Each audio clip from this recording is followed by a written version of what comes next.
Hello everyone, I'm checking if I'm actually live. I guess I'm live. So, okay, let's check Facebook here. My phone does not want to work. Nothing is working today. Nothing. And it's one of those days where you're just like, what in the world? And usually,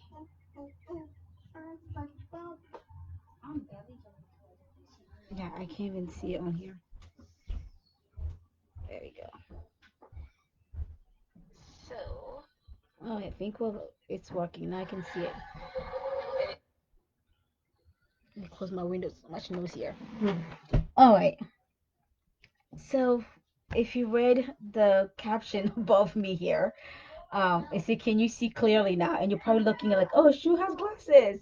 So I have glasses. Yes, I got glasses. And that was his first question asked me, my kids, like, Mom, can you see now? And yes and no. I mean, I could see before.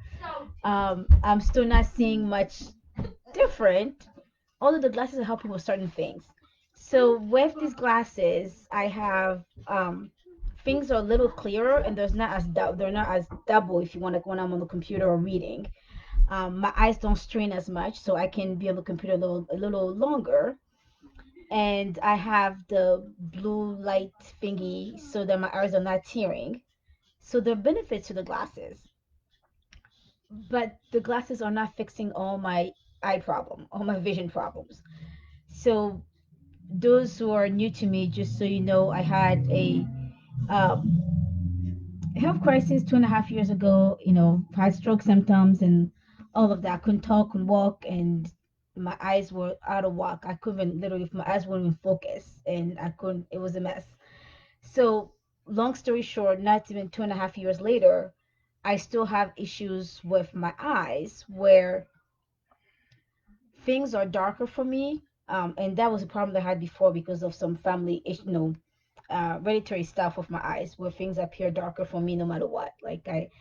But before I could drive at night, before the health crisis, I could drive at night and still be able to see some. Maybe not the best, but I could still navigate a little bit. Now I still, dark. What you might appear dark to you is darker to me. So imagine like maybe when it's I don't know, 5, 6 o'clock when the sun start going down, most people can still see, and it's like, oh, the sun is going down, but it's not as dark. But what you see at 6 o'clock is probably what my eyes, for me, it feels like it's 8 o'clock because it just looks darker. But then in addition to that, also because of how my optical nerve got affected through that, the stroke slash, um, brain injury slash whatever you want to call it. But through that, because my optical nerve got impacted back then, the way I perceive light is also, it's just really weird. And then my eyes don't like look at the same level if you want. So it's not just I get the double vision, but even when things are adjusted, I have to literally on my computer, I use all different accessibility stuff to make things bigger because I just can't see them as right. And then they have to be closer. It's all the, and then even because of the light, like the screen on my phone, um, I don't know if you can see if I pull this here, but like if I open my email, for example, to look at my email, the background on my phone is darker. I don't know if you can see it. It's like black on white words. So the background on my computer and on my phone are black, and then the words are in white because that's how I can actually read it. Um, so there's all those things going on. So yes, the glasses help some with being on the computer. It helps with the glare that I constantly have. I don't have the glare. I don't. I can be here a little longer. I have less eye strain, but it still doesn't fix the fact that I can't see it well at night. It doesn't fix the fact that things still have to be bigger for me. It doesn't fix the fact that my eyes still perceive light differently and that my optical nerve is just my eyes are not aligned, so things are always like are not parallel when they need to.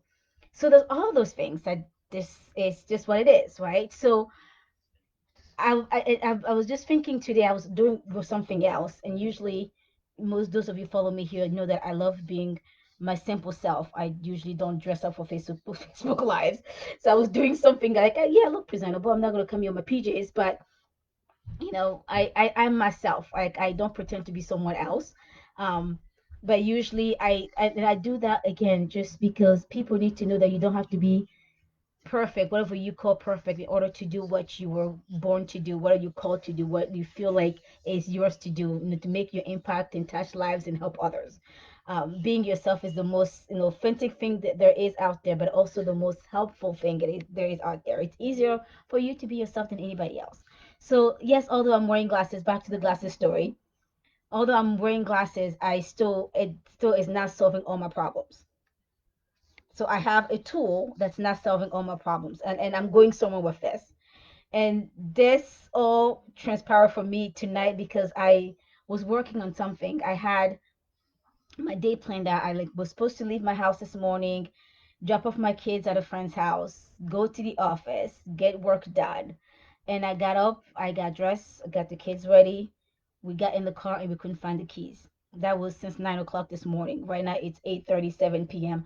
I still have no idea where my keys are. We tore the house apart. I mean, that kid's been look. I have three kids. My oldest is 14, so we've been looking all day. And then the lady who helps me clean, she came over. She was here, helping me clean, bigger stuff, windows and all of that. And she tore the house apart as well. She looked and looked for almost an hour, flipping bed. Literally took my mattress off the bed frame to see if things are underneath, and she still couldn't find it. Nobody could find it. And while all this is happening, I'm just like, okay, I can't go to the office. I had a meeting that I had to do with like six other people, for work, and I'm like, now I can't do that. I'm gonna have to do it from home. It was virtual, so it worked out anyway. But my whole day got changed because if everything I planned did not work. And it made me think again about how, again, we have all we life happens, right? We get all these things that happen to get piled on us, whatever it is, at the home, at the work, all these issues happen, and we do our best to make things work. We try to fix, quote unquote, what it seems to be the problem, and sometimes it just doesn't fix the problem. My glasses help me have less glare, and maybe it has a high eye strain. My eyes, but still, these glasses do not fix all the problems that I have with my vision. Hence the correlation I'm trying to make here. So same thing, the connection I'm trying to make. Same thing with my day. So it didn't end with the keys. So that was this morning. I still didn't find the keys. I end up staying home. I did the meetings I had to do at home. I called a friend, texted a friend who was supposed to watch my kids, and she actually, God bless her, she drove here to pick up my children. So at least I could do the meeting with less distractions. So I did the meeting all day long. We kept searching for those keys. Every once in a while, my daughter would come and check and look. I'm looking, nothing. And then this later this afternoon, I'm like, well, before the kids come, I was done with my work stuff. The things that I already had scheduled, the meetings and all of that. That was done. I'm like, well, I'll use this time before the kids come back to actually record a course that I've been trying to record for I don't know how many weeks now. Like I started, I have parts and bits of it recorded, and always something happened. I don't finish recording the whole course. So I sat on my computer, start recording. There was always something that went. I mean, I spent a good 2 hours trying to record the last three segments. Something always went wrong. If it was not like the camera thing keep dropping, or the video keep cutting off, or the sound was not working, like just something. And I'm like, what is it with this today? Like, what is it with everything I tried this did today, everything I planned, nothing had worked as according to my plans. And usually the old me will be so frustrated. I will be like literally in tears. I'll probably be pulling my hair out my hair out. And there's all other things that I can't even share here that happened today. I'm just like, seriously, I don't have patience for this today. But thankfully I have people that I can talk to. I have friends that I can reach out to, like, I just need to let this out. And then I was able to also like do the things that I need to do in order to ground myself, prayer, listening to music, a little bit of journaling, little bit of what I call my nature therapy. Like I have such a nice view from my bedroom window. I just sit here and just watch the skies, watch neighbor's lawn that's always well done. Like honestly, I often joke. People say the grass is never green on the other side. Literally, in my house, that's a fact. Actually, the grass is always green in my neighbor's yard, because they do such a good job with it. But it's also this big open field, so I just get to enjoy, the sky and the sunrise and all of that. So long story short, I did all that I could to take care of myself emotionally because I couldn't control the fact that I couldn't find the keys. I couldn't control the fact that these glasses only fix partially fix, they don't even fix the issue. They help me, I guess, cope with my problem, my vision problems, but they're not fixing my vision issues. So I did what I could control. So, and after at the end, after spending almost 2.5 hours and not getting anywhere with the course, not getting anywhere with trying to find the keys, and I'm like, you know what? I guess I'm gonna sit here. I sat on my computer, just kept listening to music, and then I'm like, maybe I have to share this. Someone else might need this. Someone else might need to know that even after you tried everything, there are times where nothing works. And as much as it sucks, as much as it's hard, as much as it's frustrating, you need to remember that the only thing you can control is yourself. So like I said, can you see clearly? Like when you're trying to fix things, we can only see so much of a reality. Right. And I know, like, all these analogy, and again, like my daughter told mom, you think too much. And I guess that's why I do what I do, right? Because I love to think through things. I love to process and reflect. But if you think about it, even through life, we can only see so much. Even when things happen to us, whatever it's happened right now, I can only see the fact that I don't have my keys still. And it rained actually earlier, and the seats in my car are pouring, like drenched in the water, because again, my windows were down, and I don't have the keys to roll the windows up. And those are the times where you wish you had, a manual car so you can actually roll roll the windows up, but I don't have that. So anyway, so there's times where you can have all the best intention, create the best plan, and then the plan still fell short. Like the things just don't go the way you had planned. Now, what do you do then? If you remember that you can never see clearly, completely clearly, like you can, there's no human on earth can see the full picture of what's actually happening in the moment. No one. We only see what's in front of us. We only see a portion of what's happening. So that helps also, that for me, that helps me not just to cope with life, but also to appreciate some of the bad things that might happen. And I don't know what traffic was going to be like today. People are driving now. I guess, they all lifted some stuff. And, again, the people, we're in the yellow zone here. People a lot of things are open. I don't know what traffic was going to be like. I don't know what could have happened if I left my house. I don't know what was on the highway. I don't know what was at the office. But somehow I choose to see the fact that I didn't find my keys, although it was something that was frustrating in the moment. Maybe even through all of this was God's protection for me. For some reason, I'm not saying that God took my keys or God made my keys get lost. No. But I believe that even in the worst case scenarios, even in the worst things that can ever happen in my life, that God always uses for something good. That He always has a purpose behind every little things that happen. He might not have been causing it. He's not the one that, made it happen, but He allows it in order to protect me for something, in order to, prevent something from happening, or in order to bless me in a different way. And because I can never see clearly, now on this earth, now with my human eyes or with my spiritual eyes, I have to admit and acknowledge that my God is still in control, even when I can't see the full picture. I still don't have my keys, and I pray that it doesn't rain again because my windows are still down, and we might be stuck home. We have what we need, and honestly, worst case scenario, we'll figure something out. But for right now, I don't have my keys, right? And I still don't know why I don't have my keys. I will find it eventually. But right now, I'm choosing to be grateful in this moment that why ever I didn't find my keys, whatever the reason is, that today I was exactly where I needed to be. That for some reason, one reason or another, I needed to be home. And I'm going to accept that.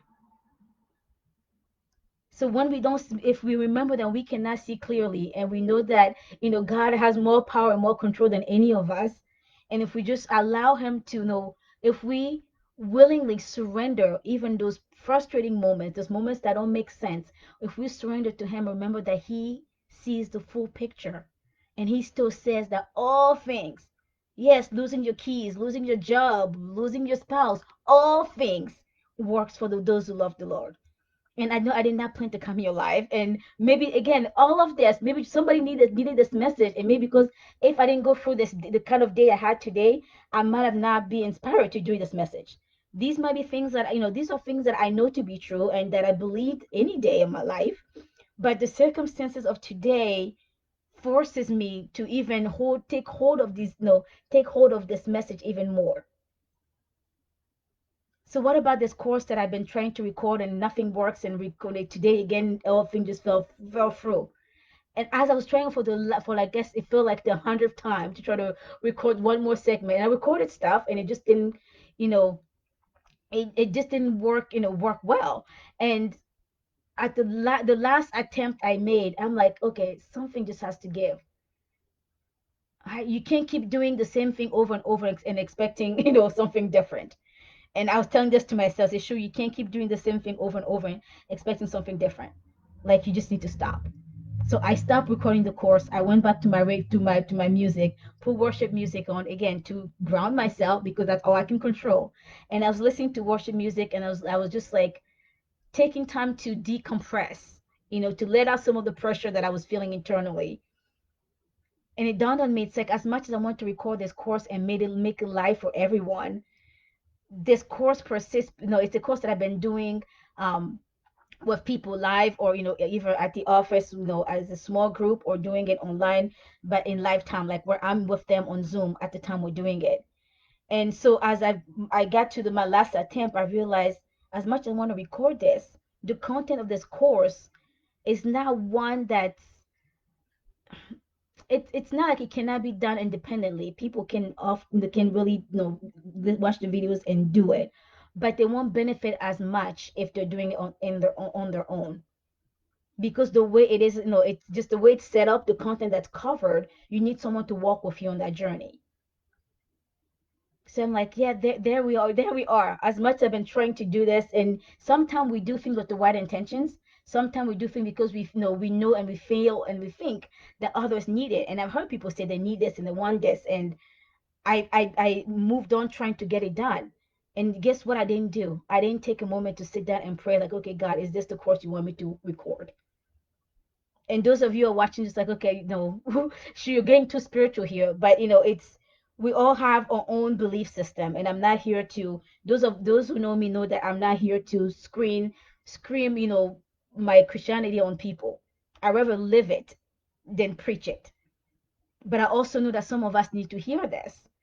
That when we set our goals, that when we set our, we set our objective, we set those things that we want to accomplish, it can be the right thing, it can be the perfect, feel like the perfect thing, it has the right intention, it's all holy, it's all pure, it's all ethnical, ethical, and all of that. There's nothing wrong with the thing in itself, but maybe just the way we're doing is not how God wanted you to do it.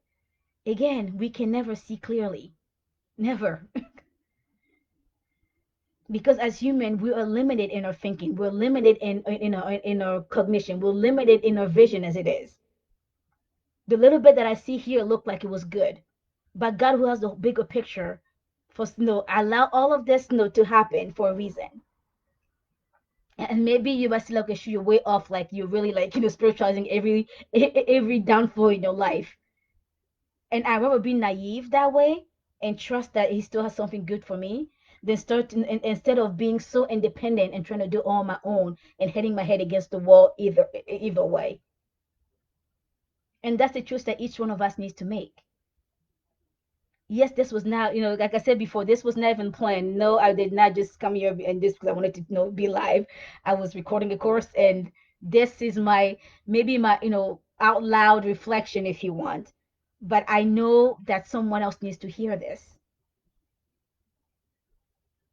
That all your delays have a purpose, have a reason. All those doors that have been shut at your face and shut down and closed, all those happen for a reason. All you can see is right now, but God sees, the full picture. And I can't remember who says this, but I've heard this said before, that even when we feel like we didn't get what we wanted, that promotion or that job, or the place that you applied for, the house that you put a bid on, whatever it is that you wanted to get, you didn't get. Sometimes those moments where we feel like we've been rejected, it's actually God's protection. And I can go on and on with even just with that alone. Like, I think, if there's so many times in my life I feel like, okay, what is this door shutting, where's this one not working, and then at the end, when it worked, for something that I couldn't see. Even this place today where we live at, like, I had this conversation with my pastor for text just last night. We've been living here for 6 months, and I would have never ever ever in my whole life thought about living in Dover. Honestly, I didn't even know Dover existed. Let's just be honest. Into a few months prior, and everything, all the places we applied, we tried to move into, didn't work. Like, some of the, it was just ridiculous. Some people won't return my calls. If they return my calls, it was already taken. Or you go, and then everything looks good, and things are not, and then it's finally time to move in. People just disappear out of the surface of the earth, like, just not responding to my phone calls anymore. Although, we're like at the last day for us to move in. And then this, at the end, this was the only place that worked at the end, that was available and open door for us to move in when we needed to move. And honestly, it was because there was nothing else. I'm like, okay, God, I've been praying for them, for a place. I've been praying for, and looking and praying, and all the doors been shut. This is the only door open. My kids need a place, so we're gonna live. They're gonna move there. And guess what? Just yesterday, as I was telling my pastor, I said, of all the places I lived in this country, as much as this is BS, it's distance from friends, and I know a lot of friends complain like, now you're so far and all of that, and I get that. But of all the places I lived in this country, this is probably one of the most peaceful places that we lived at. Even when I owned a home, it didn't feel this peaceful, and that's a whole different story. So in that moment when I was looking for those places, for a place to live, I couldn't see the full picture. I couldn't see what all those doors were shut, but I needed to be here. And even to give you more goosebumps, you probably, like you say, you probably think, okay, sure, I didn't know you were this spiritual, because I usually don't do this kind of stuff with, out here. People who work with me one on one, who know me personally, get to see this side of me. But it's not always something that I do publicly. But even to give you more goosebumps or more chills, this house actually, before we even moved, my son, who's 6, back then he was only 5, 5 and a half, or 5 3/4, as we often said, he drew a picture of a house that looked nothing like a house I ever seen. I'm like, it's like, Mom, this is the house we're moving to. I'm like, oh, okay. And like, the mom and me went to cheer him up, and then I'm thinking, what kind of house is this? This would look like a house, because most houses I looked didn't have that kind, didn't look like that. And guess what? When we moved here, even when you first looked at it, I didn't even think about his picture. It wasn't after being here with me for a month. I'm like, I think this. We tried to find that picture that my son drew, and we couldn't find it. I should have kept it. But he drew this very square house. It was a two-level house, very square. It's just like, no two, sorry, no, rectangle. So like two big rectangles on top of each other. And honestly, if you drove by a house, that's exactly how this house looked like. It's a stone house. It looks exactly the same. And yes, in his little 5-year-old mind, it's thankfully, some kind of enlightenment. God showed him where we needed to go, and I didn't even see it. I was pursuing all the overhauls that looked like what I wanted. That were closer to friends, that were closest to my job, closest to all the other things that I was doing. But since we've been here, it's been such a blessing. Not just the peace that we have here, that we don't have a landlord that never, we don't have any issue. Like, literally, it feels like we own the place, because we get to do the repairs when we need to. I mean, if we need something, you come and do it. But we have so much freedom here, and compared to all the other places we had, that it's just amazing. But then on top of that, it's just all the blessing that we had since moving here. The people we met here, the connection that we had here, not just here in Dover, but even in Maryland, now that we're so close to Maryland. And all those things, I could have not seen that, right? We don't see clearly. We will never see clearly. And as long as we admit that God is the only one who sees the full picture. If He's the only one who sees the full picture, then it is in our own advantage to trust Him. And even when things don't work right, don't go the way we expected, to trust that He's gonna repurpose them, and make even those things work for our good. All right, guys. I know I've been talking for 24 minutes. I'm gonna sign off. But I hope this encourages you that your delay, your disappointments, your frustrations, yes, even lost keys, are all things that God can use. And not just use, just for his glory. Yes, for his glory, but also for our good, for our benefit. So stay encouraged. All right. God bless.